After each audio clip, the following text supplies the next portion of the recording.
Assalamualaikum, salam sejahtera. Saya Ibrahim Sani, ini agenda AWANI. Hari ini isu yang paling hangat diperdebatkan adalah tentang isu 5G dan juga bagaimana kerajaan ingin roll out 5G di dalam pasaran. Saya beruntung kerana pada hari ini dua teman daripada Digital Nasional Berhad bersama saya pada hari ini. Dushyan Vaithiyanathan, iaitu Ketua Pegawai Operasi DNB, dan juga Datuk Ahmad Zaki Zahid, Ketua Dasar dan Hal Ehwal Awam. Mungkin Datuk Ahmad Zaki boleh memulakan perbicaraan kita pada hari ini. How did we get here, generally speaking? I'm sure benda ni dia tak timbul dengan begitu sahaja. Tapi kalau boleh Datuk terangkan secara kronologi mungkin, bagaimana we ended up where we have to do right now? Terima kasih Encik Ibrahim. Perancangan untuk 5G bermula dalam tahun 2018 lagi dengan penubuhan 5G National Task Force untuk menasihatkan kerajaan how to deploy, what are the priorities dan sebagainya. Report telah dikemukakan pada kerajaan pada akhir tahun 2019. Dan juga ada laporan MCMC tentang spectrum allocation untuk 5G. Sorry, I have to clarify. Yeah. This is under the Pakatan Harapan government. Yes, it started under. So 2 administrations ago, generally speaking. Saya. All right. Saya. And after the reports were delivered to the government, there was no movement in terms of 5G, and we found that neighboring countries were launching their 5G services as well. So at the end of last year, an announcement in February this year. The Malaysia Digital Economy Blueprint was launched dan salah satu infrastruktur kritikal yang disebut dalam My Digital Blueprint tersebut adalah 5G. Selain daripada jendela untuk 4G dan broadband services, selain submarine cable dan cloud services. So 5G menjadi salah satu infrastruktur kritikal yang perlu untuk melonjakkan negara ke depan dan untuk benefit of connectivity disampaikan ke seluruh negara. Okey. Jadi kita nak faham tentang the change of policy. Because as we mentioned earlier, the telcos were asked to build the 5G network by themselves. And as you rightfully pointed out, in March this year, there has been a change of policy. I wouldn't say change of heart. I'm sure a lot of deliberations were put into the matter. But generally speaking now, we have a single entity to roll out the 5G to be called single wholesale network, and this is to be retailed out, sold as retail to the telco, sold as wholesale.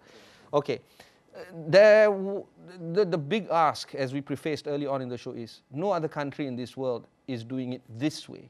Then why are we doing it this way?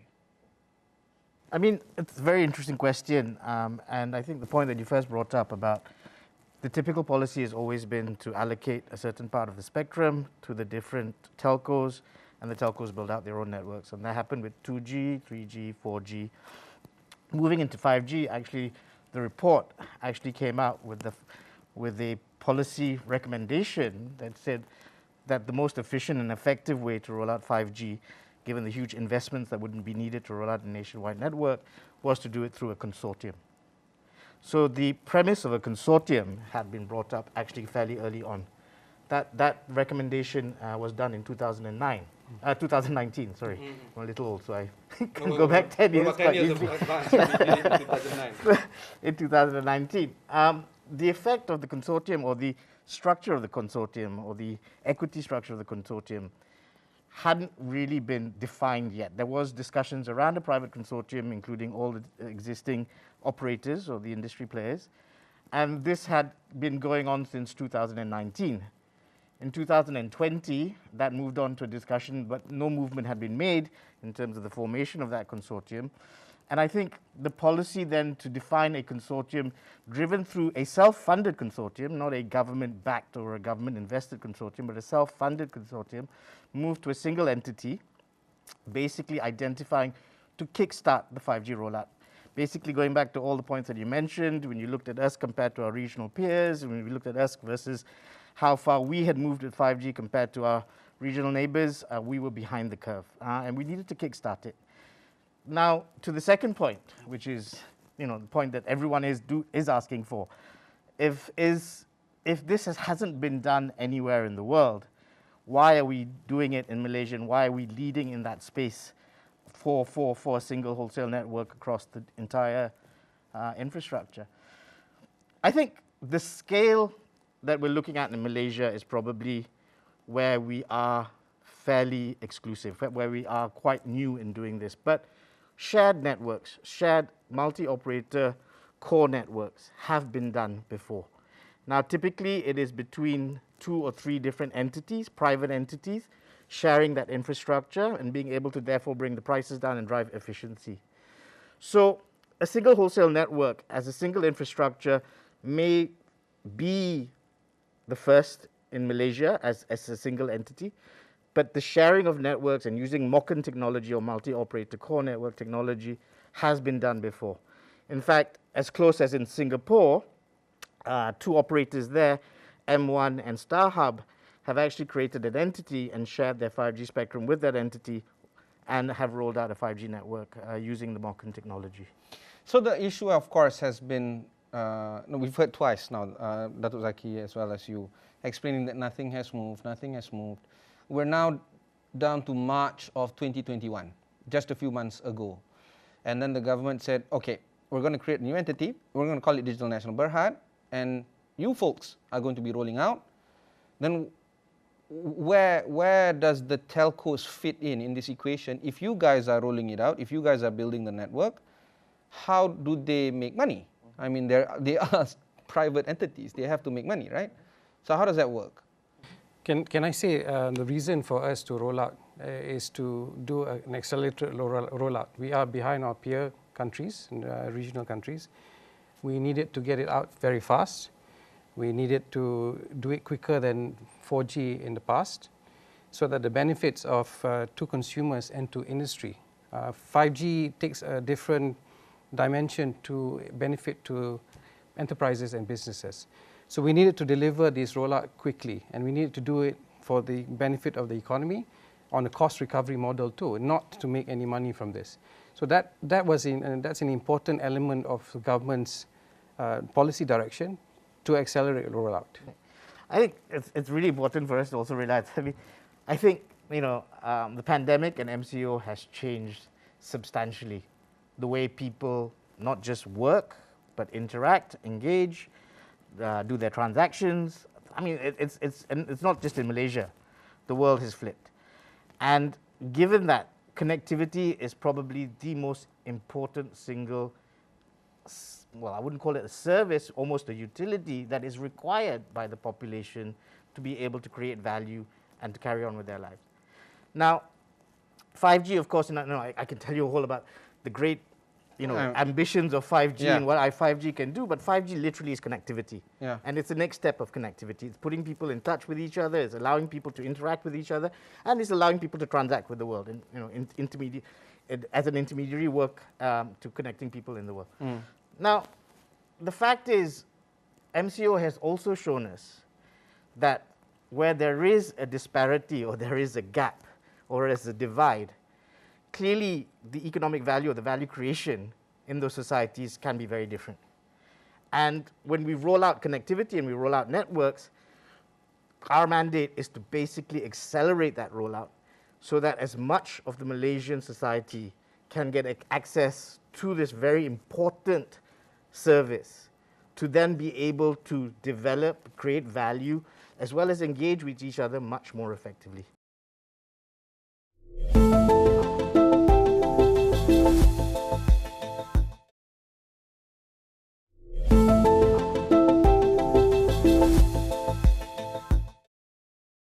Please correct my perception here, if I got it wrong.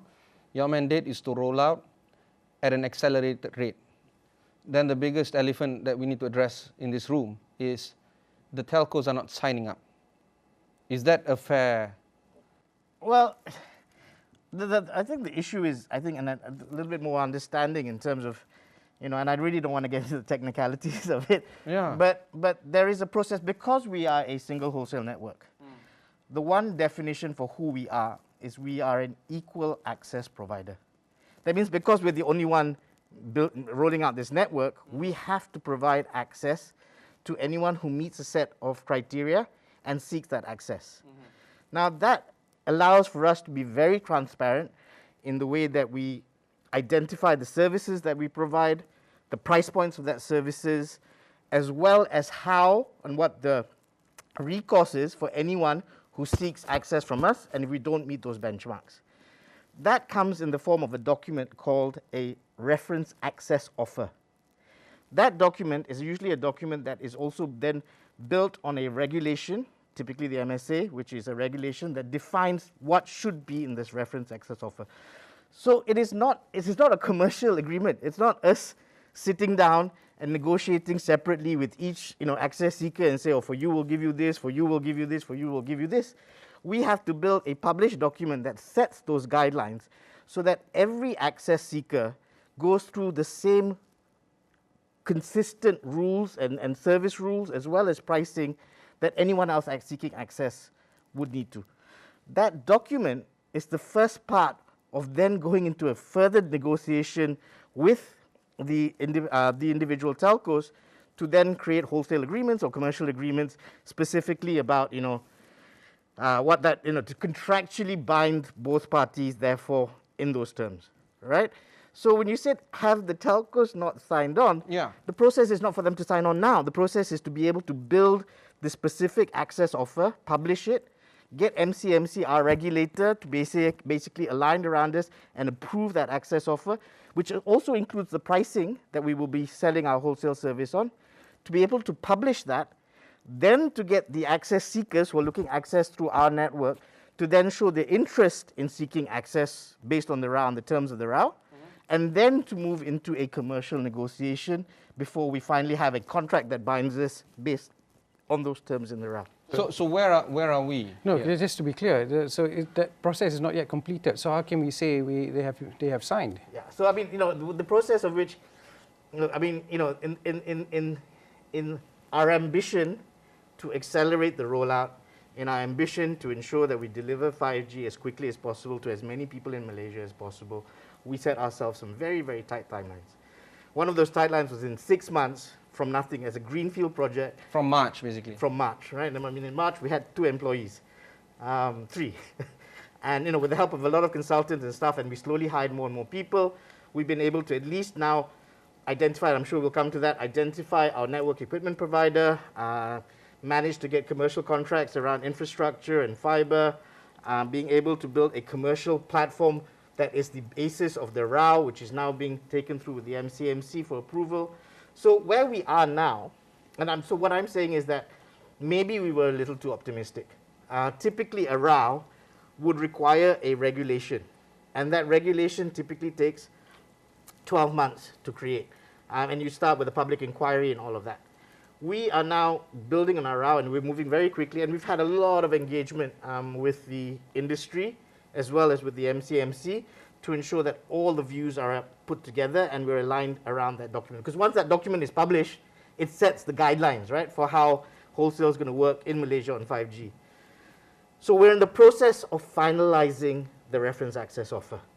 Now, once that's approved by MCMC, we will publish that, and I'm not saying on this laptop, but we will publish that on a website, so any access seeker will see the terms of that offer and can seek access with DNB. Okay. So now the issue at hand is actually more of realigning the timeline. You were quoted by Reuters actually, and now here you're saying that the 6 months might be too optimistic then. So what is the... Optimistic in the sense that, will we have every I dotted and every T crossed? I think what we aim to always do was to launch 500 sites by December 2021 to cover KL. That ambition we will meet, and that ambition is what we're working towards. Now, in the scheme of things, when you have new access seekers coming onto a new network and integrating with Mokin and all these things that we've now tested and showed that it works, there will be still some time to ensure that the finer points of that relationship and the service all work. So we're identifying with the fact that we are going live. We've already shown that on yesterday we launched with the minister our Mokin integration with all the operators, and it works. We will be moving from that to a cluster of sites, ensuring that it works not just on one site, but across a group of sites, so that's mobility, because it's really mobile, it's mobile connectivity, so we have to show that, you know, a cluster of sites work. We will move from that cluster of sites to basically a proof of concept to show that it works over a larger regional area, and we're using KL as the first step in that. And based on that, we will gradually move from a proof of concept to a commercial launch in some time after that proof of concept is I guess, how should I say, we satisfy and we're aligned around all the different terms, as well as the technology, as well as how everything works. But as a live environment, I'm sorry to cut you off, but as a live environment, as a live network, you know, Malaysians should be able to get access, at least in that area, to 5G services by December, at least by, you know, I can't confirm on the date yet. I think have we announced the date for the... Generally speaking, next month. Next month, yeah. Okay. So please realign again my understanding.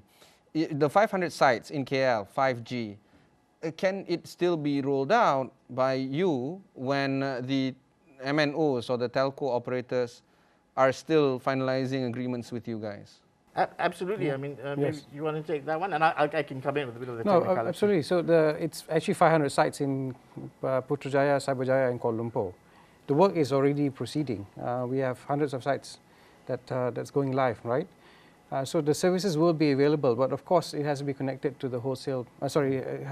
To the mobile operators, because we are wholesale service provider. So the mobile operators still play a critical... We are connected. I mean, and that's well, I wouldn't call it irony lah, right?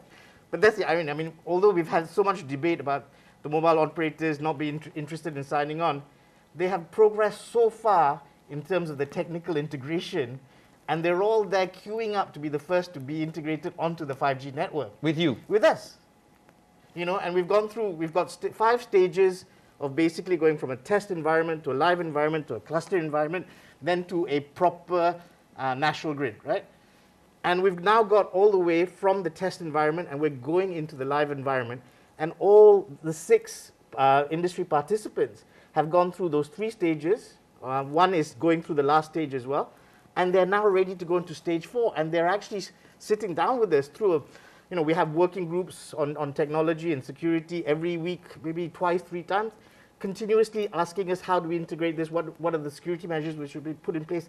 So the irony for me is, you know, everyone seems to see, oh, the telcos are not interested, but in terms of the technical integration, they've been a huge part of not only giving us really good guidance in terms of what they expect in terms of service levels or KPIs, but also very interested in the integration itself.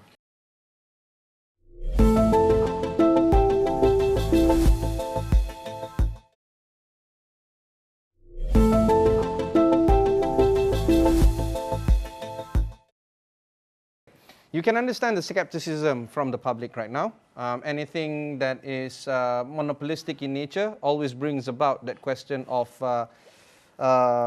control, absolute control, to a point where there could be no scrutiny, or even if there is scrutiny, there's no point to argue it out or to complain, because if you guys are the regulator and you guys are the service provider, then you're one and the same, then what's the point of complaining to you guys if you guys are the ones that are going to be rolling it out? Do you feel that this kind of skepticism is warranted?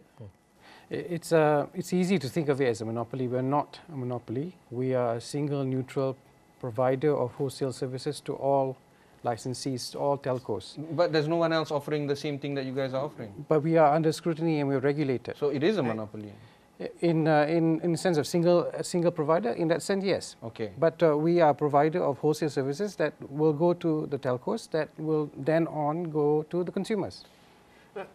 In the end, our license can be taken away at any time, right? Remember, we're a regulated entity, right? And although we've been provided a license, we have to meet certain criteria, and that criteria now is very transparent. And if we don't meet that criteria, that license can be taken away. We don't necessarily have the right to be able to provide 5G network for Okay, that's what I'm getting at. No, but you mentioned but also... we still have to meet certain KPIs. We still have to meet certain transparency requirements. We still, and I'll come back to the pricing. I'm sure we want to talk about that. How is that derived? Why do you think that's fair? Yeah, we're talking about the purpose of existence for now. So in terms of the purpose of existence, firstly, we're a licensed entity, we're regulated, scrutinized, and we're transparent. Secondly, we are also an equal access provider. which means we have a set of rules that we publish, so it's transparent. Anyone who meets basically, and under our business license, there are 3 specific categories of licensees who can access our network. It's network service providers, NFPs, and ASPs. But again, technically, but they are a certain set of regulated entities. Clearly, you want regulated entities, not just any Tom, Dick, and Harry to come in and get access to the 5G network and ruin it. So any of those entities can seek access. So we can't be a monopoly in deciding who can, who cannot, how do we monetize here, how do we not. We have to give access wherever we've rolled out this network, and we intend to hit 80% of populated areas by the end of 2024.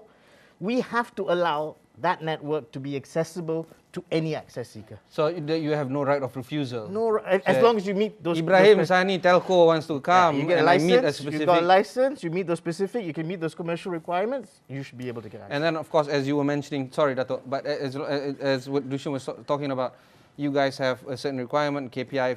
So if this is not met, then MCMC, your regulator, my regulator as well, actually can just take it away. Yes. And I mean, in essence, I think the MCMC as a regulator has a right to question our denial or our acceptance of any entity into that network as well, right? There's many things. Sorry, Zaki. No, I just wanted to say that you mentioned abuse of power. There's no such thing here. We are a single provider, but we are regulated. So in that sense, we're open to everyone, as Dushyan says. Okay, let's now talk about that very important element of pricing, because it comes down straight to the structure of DNB. You guys, as I understand it, are a state-owned network operator. There's a lot of billions being thrown about, from 11 billion to 16 billion. I'm getting here 45 billion, and then another 60 billion. Banyaklah billion, senang kata. So how do I go about this whole billion ni? I tak kerti sangat pun besar ni. Billion, it becomes an even bigger issue, because when you 20 billion and 16 billion, there's a lot of difference. Yeah. Right? it's not like billion. It's like yeah. But yeah, so because the key to understanding pricing is also the key to understanding the business motives of DNB. Absolutely. So the easiest question is, are you guys a profit-making entity? So we are a cost recovery entity. So we accelerated rollout based on cost recovery. So whatever is the cost, we will just recover that. So the idea of it's not about making money in that sense. The idea is to deliver services to the people. Remember, our mandate was 2 things, okay? Cheapest wholesale price for 5G that's possible, with the best quality. So we don't want to sacrifice the quality of the network because we're just going to underprice the product, right? And in essence, therefore, if you look at that as our mandate, the way we have worked to ensure, and it's self-funded, which is very important to note as well, the way that we have worked on pricing is a very simple concept. We basically are doing 2 things. We are basically rolling out a network of 7,509 sites, okay, to cover 80% of the population. Each of those sites will have a cost, okay? That cost is then defined in very clear parameters, and to MCMC, who has seen all these numbers, in terms of what goes to the equipment, the technical part of it, what goes into the fiber that required to connect everything together, as well as the poles to put your equipment on. You have to rent those as well. What goes to your tenaga or your power to ensure that everything can be lit up. What goes to the regulator as an assignment fee for each of the towers that each of the sites that you have, as well as what goes to running this company and making sure that we can continuously upgrade, future-proof, innovate, build more sites, ensure the quality of the overall network.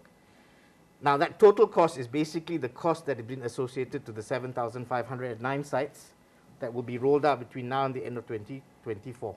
The next 3 years. So the point of a single SIM network is to reduce costs as well. So reduce existing infrastructure, accelerate rollout.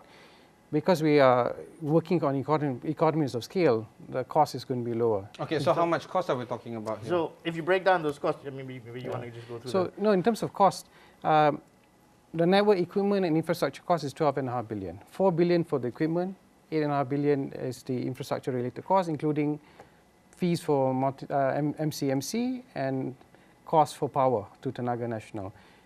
This cost primarily will be, the 8.5 billion primarily will be within the country, spent into the domestic telco industry.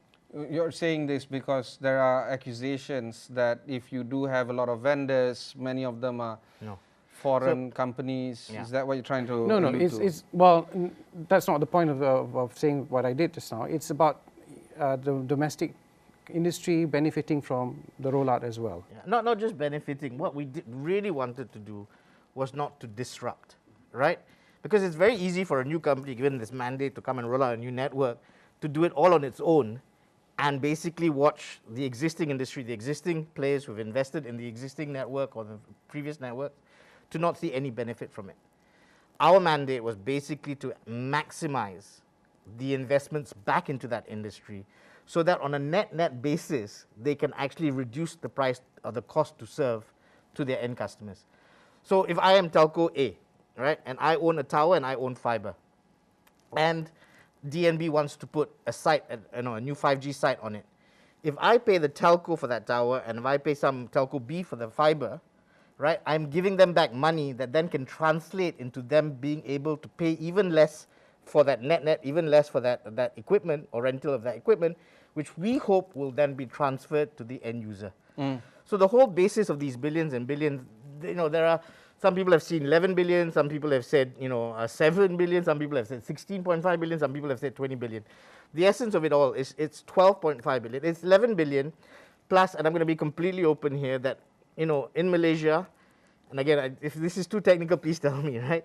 In Malaysia, we have a huge gap in terms of fiber to the site. In more developed countries, 80% of those sites are fiberized. In Malaysia, it's closer to the lower 40s. Depending on where you are, it can go up to 50%. In very dense urban areas, 60%.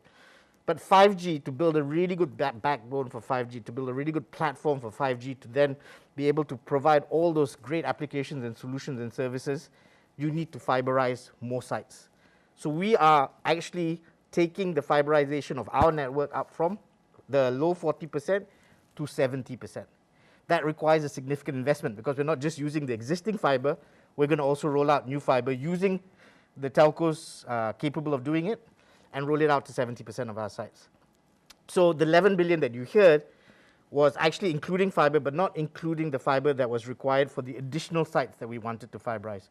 That is an additional 1.5 billion, and that's what takes the total cost to 12.5 billion. To be spent over 3.5 years. No, to be spent over 12.5 billion. Okay, so there is certain costs that you will spend because it's capex or capital or investment, the equipment you buy. The site, the fiber you rent. So that 12.5 billion is over 10 years because we're renting it over 10 years. But there are certain components of it which is a capital investment which you're buying equipment that you pay now.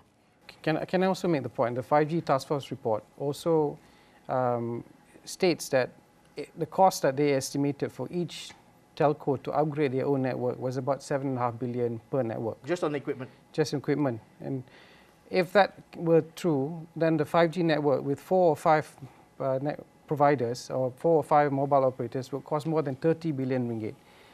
The 4G network has also cost a lot of money as well. Capex has been more than 26 billion. You add Jendela, more than about 28 billion. You're looking at a large amount of money that has been spent over 4G. We want to minimize that. We want to reduce costs. We want to accelerate the deployment. That is why the single hosting network comes up. Okay. The most important thing right now is, of course, the end user. It doesn't matter retail users or business applications. It's all about me. It's all about what do I get, right? Can I do a VR operation theater if I'm a surgeon? That kind of fancy stuff that, we all talk about 5G. This onus is now being fully transferred to the telco operators because they are no longer doing the 5G network. This idea looks very good for the consumer. Are the telcos looking at this positively? I know you don't speak for telcos, but what has been the conversation like? Yeah, we really can't speak for the telcos, right? But what, exactly what you said, because you made a very good point, is where is the innovation going to be? Where is most of the innovation going to be? Is the innovation going to be on the application services solutions, or is the innovations really going to happen on the hardware, firmware of the network itself, right? So what we see, and one of the reasons why the mandate has been given, the network has a lot of new technology that can create efficiencies and all that, but it is literally your baseline product. That it's a it's a utility product that everyone can build, and everyone, as long as you have a balance sheet that can afford it, you can build it. But what becomes really important that we've also said is we're using modern technology because we want the industry players, the telcos, the mobile operators to own, innovate, and drive greater services back to their customers. So we have made it very, very, very specific in our mandate again that we integrate into the core of the telcos or the mobile operators. We could have easily said, look, we'll build our own core, everyone come and integrate our core. We are the one responsible for what sort of products you will sell, what sorts of services. But we're very clear-minded about the fact that actually that's where the innovation is going to be. It's going to be with the telcos. So we made a significant effort to ensure that we used modern technology so that the ownership of the customer, the services sold to the customer, the product catalog that goes to the customer, any innovation on the services is all managed by the telco. The only thing that the telco will be using is a radio network that we build that will be equal for all. So it's still very much part of their responsibility, if they want to see it as that, to establish greater products, services, solutions for their customers. Hear me out. This concept of wholesaling and selling to providers is not new in Malaysia. Please correct my understanding. In the petroleum industry, Petronas digs the oil, puts it in a refinery, and everyone else plays around with it. Puts additives. They add additives, Shell, Caltex, all that. That's one area. So it's been done before in Malaysia for the past 5 decades. Energy, Tenaga Nasional, maybe. They develop the grids, they develop sources, now alternative sources. Tenaga is very big on that. And I'm using electricity every day. Even when I'm sleeping, I'm using electricity. Is this just yet another addition to that? Yes, it's a wholesale service. So it's exactly the Petronas example is a very good example of what we're doing. Okay. Then with the comments that you have given over the past, I don't know how long we've been talking, but generally speaking, that whole notion of industry support, it seems like it's well integrated with what you guys are rolling out.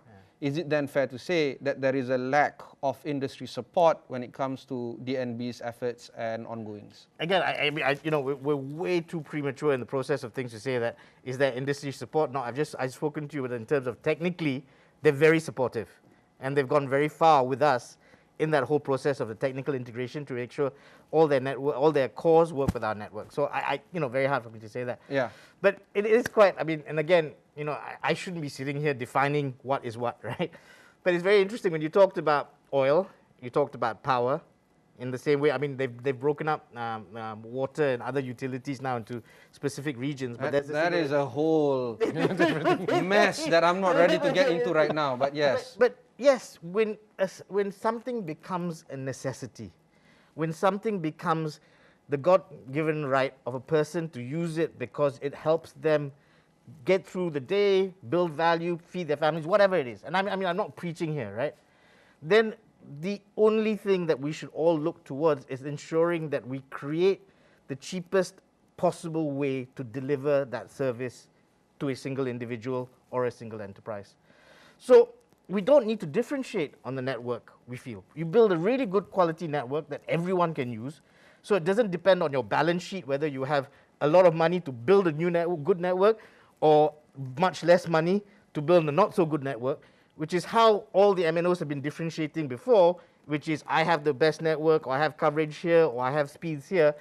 That primarily is built, I'm not taking anything away from the engineers who are also very good to optimize their networks and stuff like that. Primarily built on how much I can invest in the network, right? And that creates then a differentiation which they promote through their own branding. What we're saying is like Petronas, oil is oil, right? Spectrum is spectrum is spectrum. Radio waves is radio waves is radio waves. Create the radio waves, ensure that everyone gets access to those radio waves, provide those radio waves or radio access to each of the individual entities. let them use that radio waves or that utility or that oil to define how they want to sell it to their end users, as well as the innovations on top of that. And I'd like to think, and I think those of us who work in DNB truly believe that connectivity needs to become like a utility. It needs to be provided for everyone to continue to grow and create value in this country.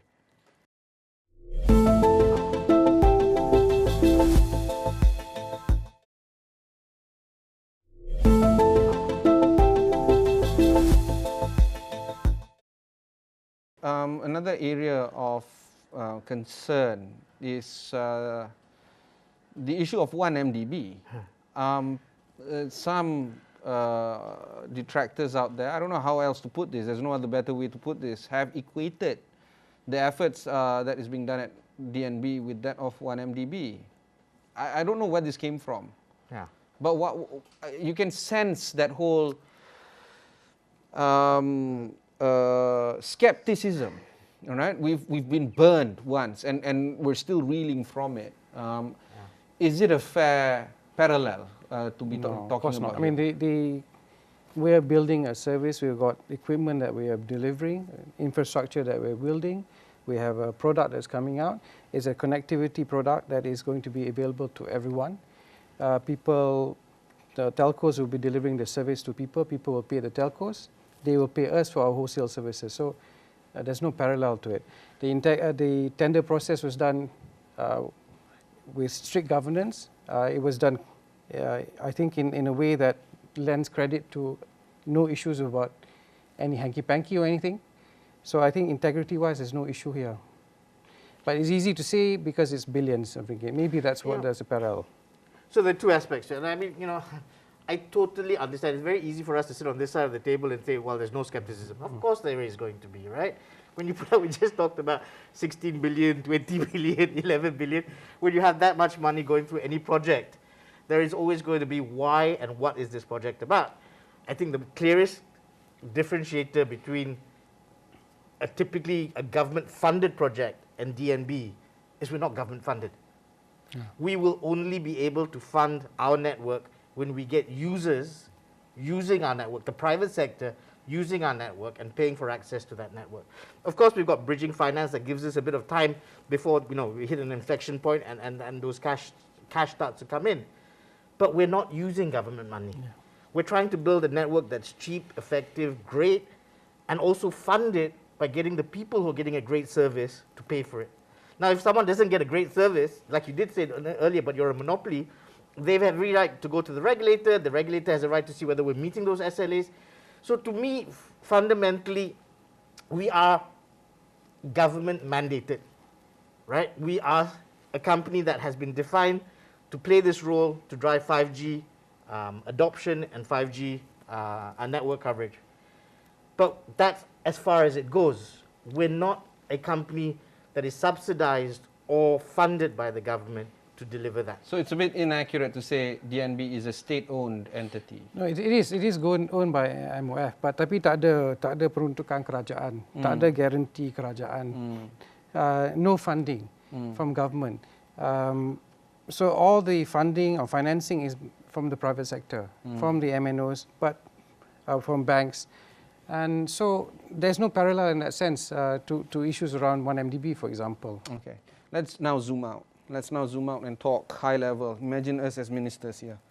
Senator Tengku Datuk Sri Zafrul made a declaration publicly right after Budget 2022 announcement that in the first quarter of next year, we're going to get a certain percentage of people access to 5G.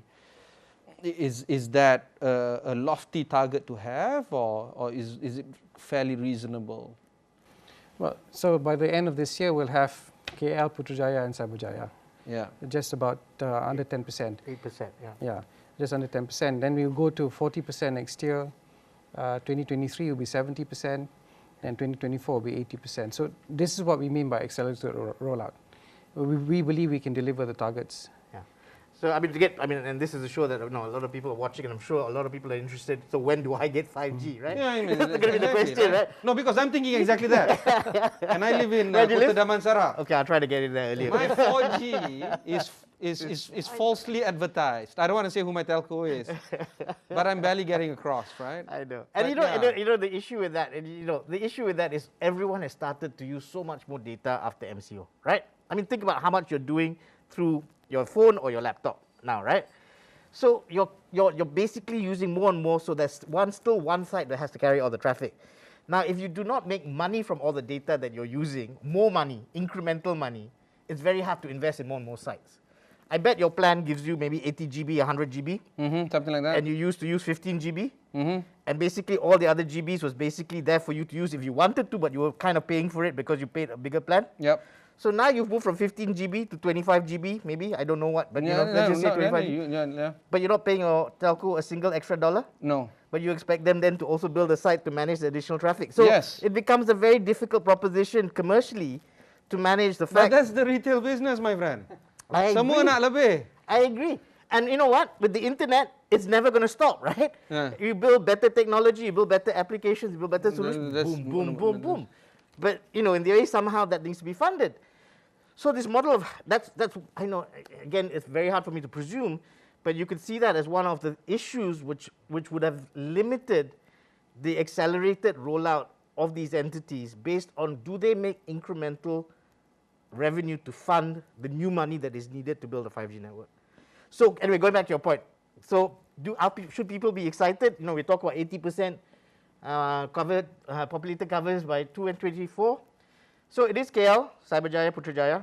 Unfortunately, Kota Damansara is not in KL, but the good news is in 2022, we will have most of Klang Valley already covered.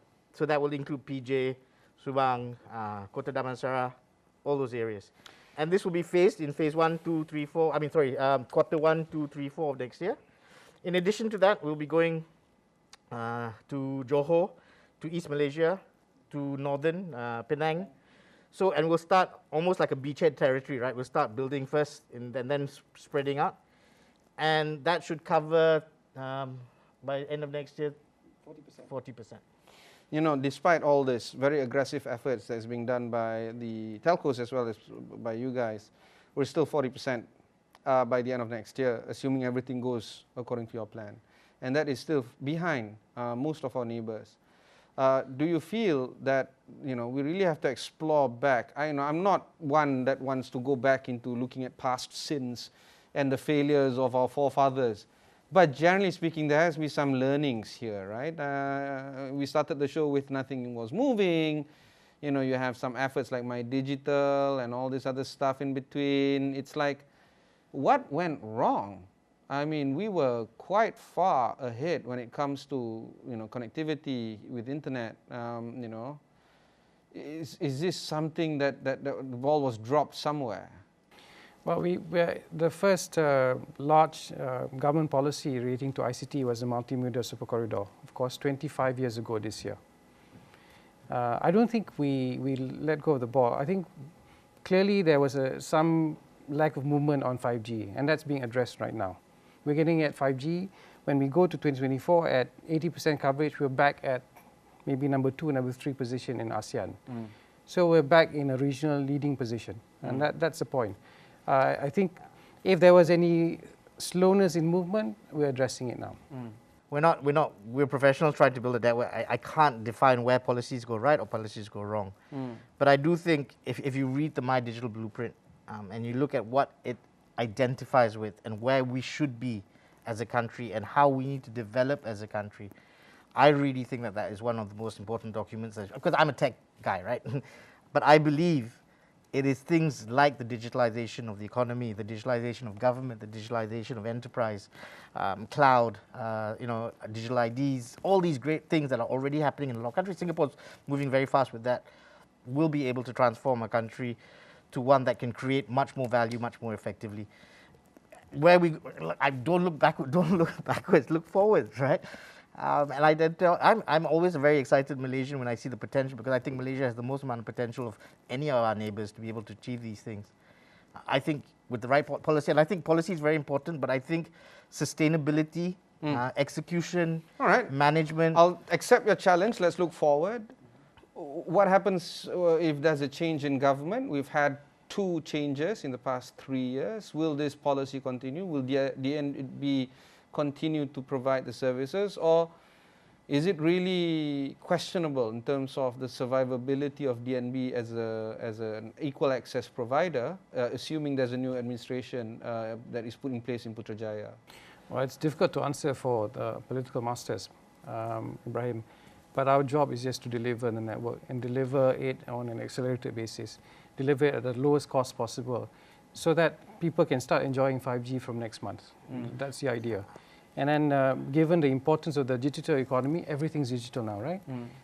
Whether you talk about education, whether you talk about businesses, the rural digital economy is becoming more important. So we have to make sure that services go to setiap pelosok tanah air. It cannot be, it's a connectivity issue, it must be to all parts of the country. Yeah, I mean, you know, if we talk about the issues of the past, okay, and I mean, I'm not going to talk about the past because the future is Much more interesting. much more interesting, right? Yeah. It's always been because of that we've probably failed. We've had sometimes really good policies, really good concepts, really good ideas, really good blueprints, you know, really good blueprints. But the execution of that blueprint, the continuity of those ideas and the investment in those ideas are very important. We cannot, like you know, Zaki did say, we cannot predict, and we cannot tell you whether this policy will have the backing, the continuous backing across any political agenda or whatever.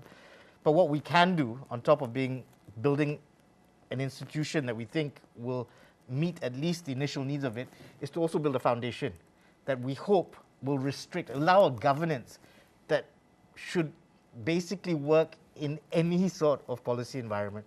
And that's one of the things that we have been very clear about, and we've mentioned it. And I think, you know, even our Minister of Communications has brought it up and said, we are a scrutinized, regulated entity that is putting in foundations and policies and regulation and terms that we hope will allow this entity to somehow execute and operationalize the concept effectively. And that's all we can do at this initial stage. Berikut tadi perbincangan saya dengan Datuk Ahmad Zaki Zahid, Ketua Dasar dan juga Hal Ehwal Awam Digital Nasional Berhad. Dan sebentar tadi anda telah mendengar Dushyan Vaithiyanathan, Ketua Pegawai Operasi ataupun Chief Operating Officer DNB. Jika anda terlepas mana-mana bahagian di dalam rancangan ini, sila layari astroawani.com dan cari agenda Awani. Cari juga DNB dan juga 5G. Terima kasih kerana bersama kami. Kita jumpa lagi di rancangan yang akan datang.